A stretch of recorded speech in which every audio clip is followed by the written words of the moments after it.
Hello, future officers. I welcome you all back to AVKS Academy. Last 10 days से हमें काफ़ी सारे calls आ रहे हैं, काफ़ी सारे मैसेजेस आ रहे हैं रिगार्डिंग वेरियस इंपॉर्टेंट क्वेरीज और आज हम आपसे वो डिस्कस करने वाले हैं। बेस्ट 3 क्वेरीज हमने लिया है। फर्स्ट है आपका, is there any change in age criteria for this upcoming 2020 exam? जो अगस्त 9 को एग्ज़ाम होने वाला है उसमें कोई एज क्राइटेरिया में चेंज है क्या? नॉर्मली आपका 1 अगस्त होता है, इस साल का नोटिफिकेशन आपका 1 अगस्त 1995 आने वाला है, उसमें कोई चेंज हो सकता है क्या? नेक्स्ट थिंग इज नोटिफिकेशन कब आने का चांस है? अभी आपका रिसेंटली यूपीएससी का नोटिस आया है, तो नोटिफिकेशन कब आने का संभावना है? नेक्स्ट, सीएपीएफ एग्ज़ाम आपका सेम डेट में रहेगा या पोस्टपोन होने का चांस है? आपके सारे क्वेश्चंस हम यहाँ पे आंसर करेंगे और काफ़ी इंपॉर्टेंट मटेरियल भी हम शेयर करेंगे आपके exam preparation point of view से, ठीक है?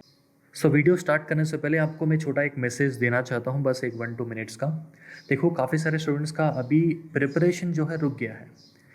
रीजंस काफ़ी सारे हो सकते हैं, जैसे कि बुक्स फ़िलहाल आपके पास नहीं है। आप सोचे होंगे अप्रैल में हम प्रिपरेशन स्टार्ट करेंगे, लेकिन लॉकडाउन के कारण कोई आपका डिलीवरी फैसिलिटी नहीं है, या आप समझ लो प्रिपरेशन कर रहे थे, ये लॉकडाउन के कारण आपको घर जाना पड़ा, आपने बुक शायद साथ में नहीं लेके गए होंगे, ठीक है? नेक्स्ट, आपका क्लासरूम कोचिंग या ऑनलाइन या जो भी मीडियम से आपका चल रहा होगा, सडनली आपका रुक गया है वो।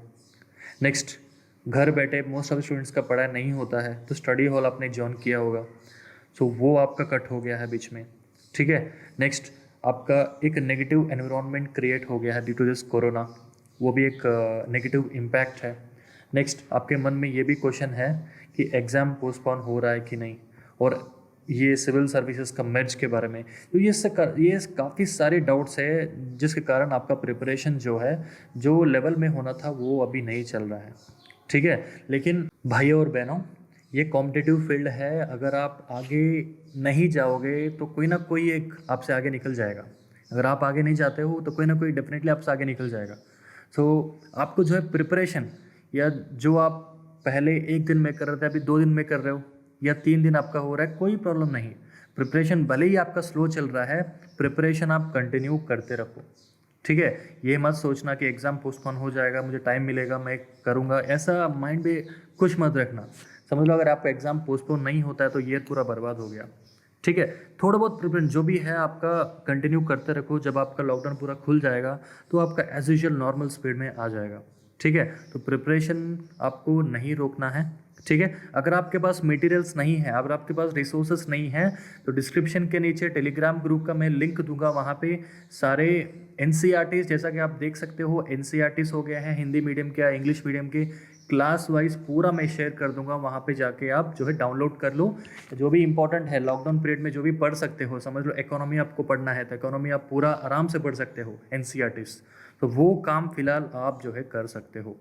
प्रिपरेशन आपको नहीं रोकना है, ठीक है? कोरोना आपके लिए एक एक्सक्यूज़ नहीं होना चाहिए, कोरोना आपके लिए एक्सक्यूज़ नहीं होना चाहिए, आपको प्रिपरेशन कंटिन्यू रखना ही पड़ेगा। Is it clear? तो ये मेरा एक शॉर्ट मैसेज था, क्योंकि काफ़ी सारे स्टूडेंट्स इसको लेके बहुत चिंतित हो रहे थे, तो ये इन्फॉर्म करना मेरा एक रिस्पॉन्सिबिलिटी बनता है, ठीक है? तो चलो आगे बढ़ते हैं। देखो, जैसा कि मैं आपको बताया था, डिस्क्रिप्शन के नीचे टेलीग्राम ग्रुप का लिंक है, वहाँ से डाउनलोड कर लो, ठीक है?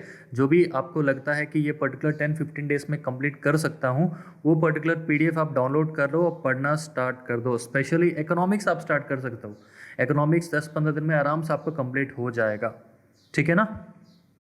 और एक अनाउंसमेंट है, हम पेपर टू बुक जल्दी रिलीज़ करने वाले हैं और आपको डिलीवर भी करने वाले हैं। जैसा कि 20 अप्रैल के बाद रिलैक्सेशंस दिया गया है ई कॉमर्स साइट्स का, मतलब समझ लो अमेज़ॉन हो गया, फ्लिपकार्ट हो गया, सो वो डिलीवरी करना स्टार्ट करेंगे, ठीक है? जब आपका स्टार्ट हो जाएगा तो पेपर टू बुक भी आपके एड्रेस में हम डिलीवर कर देंगे, ठीक है? सो पेपर टू बुक के रिगार्डिंग कोई भी डाउट है तो डिस्क्रिप्शन के नीचे या स्क्रीन में जो नंबर्स आ रहे हैं वो नंबर पे आप कॉल कर सकते हो। सो आज का फर्स्ट क्वेश्चन है, is there any change in age criteria for upcoming CAPF 2020 exam? So यहाँ पे मैं आपको एक चीज़ क्लियर करना चाहता हूँ, 2003 से जो है सीएपीएफ एग्ज़ाम यूपीएससी कंडक्ट करना स्टार्ट किया है, ठीक है? 2003 से अभी तक आपका रेफरेंस डेट 1 अगस्त ही है, 2010 से पहले आपको कोई नोटिफिकेशन अवेलेबल नहीं रहेगा वेबसाइट्स पे, लेकिन 2010 के बाद 2010 का भी नोटिफिकेशन आप जाके चेक कर लो, रेफरेंस डेट आपका 1 अगस्त ही है। भले ही आपका एग्ज़ाम पोस्टपोन, अगर समझ लो एग्ज़ाम आपका पोस्टपोन हो भी जाता है, अगर पोस्टपोन नहीं भी होता है, कोई भी केस में जो है आपका यहाँ पे एज क्राइटेरिया में कोई चेंज नहीं आएगा, वो या आगे बढ़ेगा पीछे, कुछ भी चेंज यहाँ पे एज क्राइटेरिया में कुछ भी चेंज नहीं आने वाला है। 100% जो आपका नोटिफिकेशन फिर से आएगा एक बार चेक कर लेना, कोई यहाँ पे चेंज नहीं होने वाला है, ठीक है ना। तो ये डाउट आपका क्लियर है, no change in age criteria, 1 अगस्त ही रहेगा या 1 सितंबर या 1 जुलाई, ऐसा कुछ नहीं रहेगा। 1 अगस्त आपका रेफरेंस रहेगा, 1 अगस्त 1995 करके इस ईयर आपका नोटिफिकेशन में आने वाला है। अगर आप ओबीसी हो 3 इयर्स, SC ST हो 5 इयर्स, एक्स सर्विसमैन हो मिलेगा रिलैक्सेशन, या आप सिविलियन सेंट्रल गवर्नमेंट एम्प्लॉय हो 5 इयर्स ऑफ एज रिलैक्सेशन मिलेगा, ठीक है। Is it clear? Next question है, नोटिफिकेशन डेट क्या ये एक्सटेंड हो सकता है, क्या सेम डेट में आएगा, या एक्सटेंड होने से कब आने की संभावना है। देखो लास्ट 25 ईयर्स हम एवरेज लेके जाएंगे, लास्ट 25 ईयर्स में ऐसा सिचुएशन कभी हमने फेस नहीं किया है, तो ये सिचुएशन में कोई प्रेडिक्शन काम नहीं करेगा। Is it clear? प्रेडिक्शन कुछ भी काम नहीं कर सकता। सो इसलिए यूपीएससी ने भी यही बताया है कि सिचुएशन के अकॉर्डिंग, सिचुएशन क्या डिमांड करता है उसके अकॉर्डिंग आपका जो है नोटिफिकेशन रिलीज होगा, ठीक है। समझ लो यूपीएससी के पास अभी 2 बड़ा चैलेंज है। एक चैलेंज है कि नोटिफिकेशन फिर से कब देना है, या सेम डेट में देना है, पोस्टपोन करना है। नेक्स्ट एग्ज़ाम डेट देना है, अगर वो फिर एग्ज़ाम डेट देंगे तो उसको फिर से चेंज नहीं करना है, ऐसा उनका जो है अभी प्लान होने वाला है, ठीक है। तो यहाँ पे उनके पास एक चैलेंज है, अगर वो एग्ज़ाम अभी फ़िलहाल इन टाइम में कंडक्ट करेंगे तो डेफिनेटली सिविल सर्विस एग्ज़ाम हो गया या CAPF एग्ज़ाम हो गया, तो सिविल सर्विस एग्ज़ाम में 10 lakh people almost all every year जो है एग्ज़ाम देते हैं। सो क्राउड गैदरिंग वहाँ पे हो रहा है। सेम वे CAPF एग्ज़ाम भी, पहले तो उतना कंपटीशन नहीं था, लेकिन फिलहाल थोड़ा बहुत कंपटीशन इंक्रीज हो गया है। 3 लाख to 4 लाख पीपल तक अभी समझ लो आपका जो है रफ में कंपटीशन है, तो एग्ज़ाम्स देंगे। एग्ज़ाम्स कहाँ कहाँ पे होता है? मेन एरियाज, मतलब मेन सिटीज़ में होता है। दिल्ली मेन सिटीज़ में होता है, समझ लो मैं हैदराबाद हूँ तो हैदराबाद मेन सिटीज़ में, रूरल एरियाज में कभी नहीं होता। कोरोना भी जो है आपका मेन सिटीज़ में जो है स्प्रेड हुआ है। तो अगर यहाँ पे क्राउड गैदरिंग होता है, डेफिनेटली केसेस इंक्रीज होने के चांस ज़्यादा हो जाएंगे। वो किसका रिस्पॉन्सिबिलिटी रहेगा? तो ये भी जो है बड़ा चैलेंज यूपीएससी के पास रहेगा। और काफ़ी स्टेट्स के चीफ मिनिस्टर ने भी कहा है कि ऑलमोस्ट ऑल जून मिड या जून एंडिंग तक जो है हमको ये लॉकडाउन कंटिन्यू करना है। भले ही फुल प्लेस्ड लॉकडाउन नहीं होने पर भी पार्शियल लॉकडाउन स्पेशली सिटीज़ में जो है कंटिन्यू करना है। फॉर एग्जांपल आप तेलंगाना या उड़ीसा का लोगे तो ये अनाउंसमेंट उन्होंने किया है कि जून 1st वीक या 2nd वीक तक हमको जो है पार्शियल लॉकडाउन डेफिनेटली कंटिन्यू करना है मेन सिटीज़ पे। तो इस केस में अगर समझ लो Hyderabad most of the students का प्रेफरेंस होता है, अगर आप साउथ इंडिया में हैं, मतलब तेलंगाना में है, तो आपको हैदराबाद आना पड़ता है एग्ज़ाम लिखने के लिए मेन सिटीज़ पे। तो जब लॉकडाउन कंटिन्यू है तो ऑफकोर्स आपका एग्जामिनेशन जो है इन टाइम में नहीं होगा। मैं स्पेशली अगर सिविल सर्विस प्रीलिम्स के बारे में बात कर रहा हूँ तो होने का चांस नहीं है। सो इस तरीके के बहुत सारे चैलेंजेस है यूपीएससी के पास। सो नोटिफिकेशन जो है आपका सब कुछ सेटल होने के बाद ही, सब कुछ इन द सेंस लॉकडाउन होने के बाद पूरा केस को एनालाइज करके जो है नोटिफिकेशन फिर से रिलीज़ किया जाएगा, वो भी परफेक्ट डेट के साथ। The most asked question is third one, that is whether the CAPF assistant commandant exam will get postponed or will it be conducted on the same day itself. So यहाँ पे most of the students ये पूछ रहे हैं कि exam क्या postpone होगा, exam date क्या पोस्टपोन होगा या सेम डेट में जो है कंडक्ट किया जाएगा। तो यहाँ पे मैं आपको एक्सप्लेन करूँगा 2 केसेस लेके। फर्स्ट केस में मैं आपको ये बताऊँगा कि अगर यूपीएससी को एग्ज़ाम डेट पोस्टपोन करना है तो उनके पास क्या क्या चैलेंजेस हैं। सेकेंड केस में आपको ये बताऊँगा कि अगर सेम डेट में कंडक्ट करना है तो क्या क्या चैलेंजेस है यूपीएससी के पास, मतलब यूपीएससी के सामने। ठीक है, तो फर्स्ट केस जाते हैं। तो फर्स्ट केस हम एक्सप्लेन करने से पहले मैं आपको एक चीज़ क्लियर करना चाहता हूँ। इवन WHO ने भी कोई क्लैरिटी नहीं दिया है रिगार्डिंग दिस कोरोना, कब कम हो सकता है, कितना दिन लगेगा, कोई क्लैरिटी नहीं है।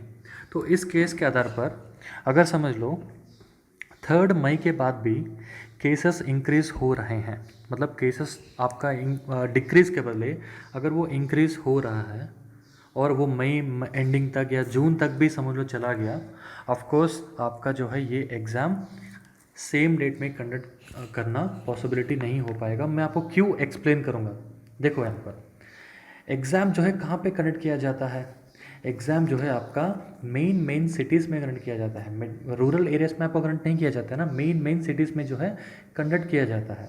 और ये कोरोना कहाँ पे मेजरली स्प्रेड है, मेजरली स्प्रेड है आपका मेन सिटीज़ पे, जैसा कि आप हैदराबाद, दिल्ली, मुंबई, ठीक है, चेन्नई, तो मेजर सिटीज़ में जो है यहाँ पे कोरोना स्प्रेड है। तो इस केस में स्टेट गवर्नमेंट आपको परमिशन नहीं देगा एग्ज़ाम कंडक्ट करने के लिए, यस और नो। स्टेट गवर्नमेंट खुद आपको जब परमिशन नहीं देगा तो यूपीएससी कहाँ से एग्ज़ाम कंडक्ट करेगा। देखो अगर परमिशन दे भी देते हैं, वो एग्ज़ाम कंडक्ट कर रहे हैं, एग्ज़ाम कंडक्ट कर रहे हैं मतलब क्राउड गैदरिंग वहाँ पे हो रहा है, क्राउड गैदरिंग। एक सेंटर के पास एटलीस्ट 150, अगर सेंटर बड़ा है तो 200 या 300 स्टूडेंट्स तक भी आराम से जो है अकोमोडेट किया जाता है। अगर वहाँ पे कोई ना कोई अगर एक स्टूडेंट को भी वहाँ पे कोरोना आ जाता है या मतलब ऑलरेडी है कोरोना, वो अगर स्प्रेड हो जाता है, ऑफ कोर्स किसको ब्लेम करेंगे, वो यूपीएससी को ही ब्लेम करेंगे। सो ऐसा पूरा यूपीएससी रिस्क नहीं लेना चाहेगा, ठीक है। और ऑफ कोर्स स्टेट गवर्नमेंट यहाँ पे उनको परमिशन देगा ही नहीं तब जब तक उनका स्टेट में पर्टिकुलर सिटी में या मेजर सिटीज़ में जो है जो रेट जो है कम, रेशियो जो है कम नहीं हो जाता, ठीक है। तो ये सारे चैलेंजेस है यूपीएससी के पास। अभी हम नेक्स्ट केस देखते हैं, सेम डेट में एग्ज़ाम। देखो सिंपल है, अगर 3 मई के बाद, लॉकडाउन के बाद अगर केसेस आपका डिक्रीज़ हो रहे हैं, नॉर्मल डिक्रीज़ नहीं, ड्रास्टिक डिक्रीज़ बोल रहा हूँ मैं आपको, समझ लो 1000 आ रहे हैं, 1000 से आपका 900, 800, 500, ऐसा आपका ड्रास्टिक चेंज आपको देखने को मिल रहा है, तब समझ लो आपका सेम डेट या वो पर्टिकुलर मंथ में जो है आपका एग्ज़ाम हो जाएगा। क्योंकि यूपीएससी को और भी एग्ज़ाम जो है कंडक्ट करना है, प्रीलिम्स हो गया और भी 3-4 एग्ज़ाम्स है जो बीच में कंडक्ट करना है, तो डेफिनेटली वो जो है पर्टिकुलर मंथ में कंडक्ट कर लेंगे, ठीक है। अगर वाइस वर्सा से वो नहीं होता है तो ऑफकोर्स आपका इंक्रीज़ होने का मतलब पोस्टपोन होने का चांस वहाँ पे हो जाएगा। लेकिन यहाँ पे मैं आपको एक चीज़ क्लियर करूँगा, ठीक है, ये मैसेज है, इंपॉर्टेंट मैसेज है। देखो अभी नेक्स्ट मंथ आपका सिविल सर्विस एग्ज़ाम है, लेकिन अब तक जो है कोई क्लैरिटी नहीं दिया गया है। इवन कल जो नोटिस आया था उसमें भी क्लैरिटी नहीं दिया गया है, इन्फॉर्म करेंगे बोले थे लेकिन कोई क्लैरिटी नहीं दिया गया है, ठीक है। अगर सेम केस सीएपीएफ से हो जाता है, नेक्स्ट मंथ एग्ज़ाम रख के अभी तक भी कुछ क्लैरिटी नहीं आता है समझ लो, तब बहुत प्रॉब्लम हो जाएगा। बहुत problem in the sense preparation में जो है बहुत इफेक्ट आ जाएगा। सिविल सर्विस एस्पिरेंट 1 साल या 2 साल से प्रिपेयर करके आते हैं, उनके लिए उतना कोई चैलेंजिंग नहीं हो सकता। लेकिन सीएपीएफ एस्पिरेंट्स का प्रिपरेशन कितना होता है, 6 मंथ्स, 7 मंथ्स, मैक्सिमम 8 या मैक्सिमम 1 ईयर होता है बस। अगर ऐसा केस में लास्ट मिनट तक अगर आपको कोई न्यूज़ नहीं मिले तो आपका प्रिपरेशन जो है बहुत इफेक्ट हो जाएगा। तो इस केस में आपको जो है प्रिपरेशन कंटिन्यू रखना है। ये nonsense in the sense postpone होगा नहीं होगा पूरा साइड कर दो, ठीक है। अभी हम तो आपको क्लियर कर दिए, तो पूरा साइड कर दो, आपको प्रिपरेशन चालू रखो। अगर पोस्टपोन होता है और भी अच्छा है ना, तो आपके लिए थोड़ा ग्रेस पीरियड मिल गया है। अगर नहीं होता है कोई इश्यू नहीं, आपको प्रिपरेशन चल रहा है, आप तो 9 अगस्त समझ के प्रिपेयर किए हो, तो आप एग्ज़ाम लिख के आ जाओगे। प्रिपरेशन अगर एक्सटेंड हो जाता है तो आपके लिए थोड़ा ग्रेस पीरियड हो जाएगा और भी अच्छे मार्क्स आप स्कोर कर लोगे। तो मन में बस आप यही रखो कि 9 अगस्त आपका एग्ज़ाम होने वाला है, उसके लिए आप जो है प्रिपेयर करो, ठीक है। और मटेरियल्स अगर आपको चाहिए तो हमें कांटेक्ट करो, और टेस्ट सीरीज़ या जो भी पेपर 1 की क्लासेस, पेपर 2 की क्लासेस, मिनी टेस्ट, कुछ भी आपको परचेस करना है आप कॉल करो। अगर आपको बुक्स भी चाहिए, होम डिलीवरी चाहिए तो कांटेक्ट करो, डिस्क्रिप्शन के नीचे हम नंबर दे देंगे। और AVKS का टेलीग्राम ग्रुप भी ज्वाइन कर लो, ताकि आप इन फ्यूचर आपको हर अपडेट वहाँ पे आता रहेगा, ठीक है। Thank you very much.